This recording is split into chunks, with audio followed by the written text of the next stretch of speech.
Hi, I'm Dr. Suresh Ramalingam, Professor of Hematology and Medical Oncology at Emory University Spinship Cancer Institute.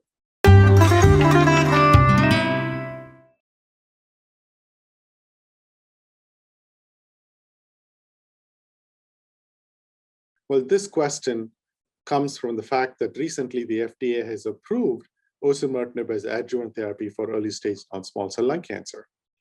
That was based on the ADAURA trial, which enrolled patients with stage 1B, 2, and 3A disease.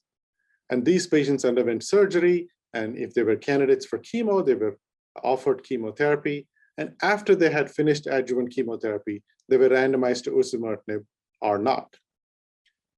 In this trial, the 2-year disease-free survival was substantially improved with osimertinib, specifically in the stage 2 and 3A patients.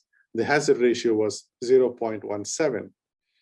We're still waiting for the survival results, but given the strength of these exciting observations, the FDA has approved osimertinib for adjuvant therapy of early-stage resected non-small cell lung cancer.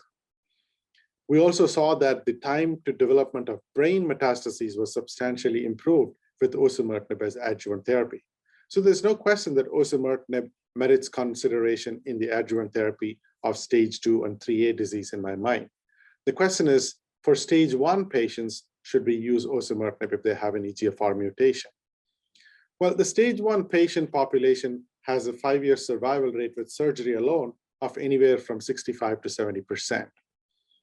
In the early days of adjuvant chemotherapy, when we looked at whether chemotherapy helps patients with early stage disease, we saw that from meta-analyses that stage 1B, 2, and 3A patients benefited from adjuvant chemo. In stage 1A patients, chemo was associated with a detrimental hazard ratio. So we don't want to assume that using osimertinib in stage 1A patients would also have better results like we saw in stage 2 and stage 3A patients at this time. So if you have a patient whose tumor is less than 4 centimeters and who is node negative, those patients were not included in the ADAURA trial.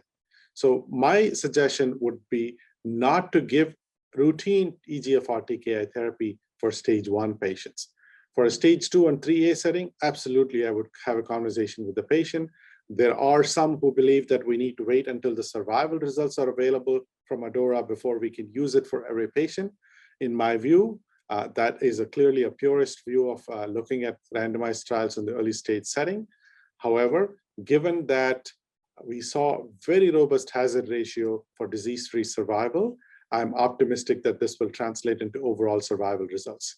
So for a patient with stage 1 disease at this point, I would not recommend adjuvant EGFR TKI therapy in the setting of EGFR mutations.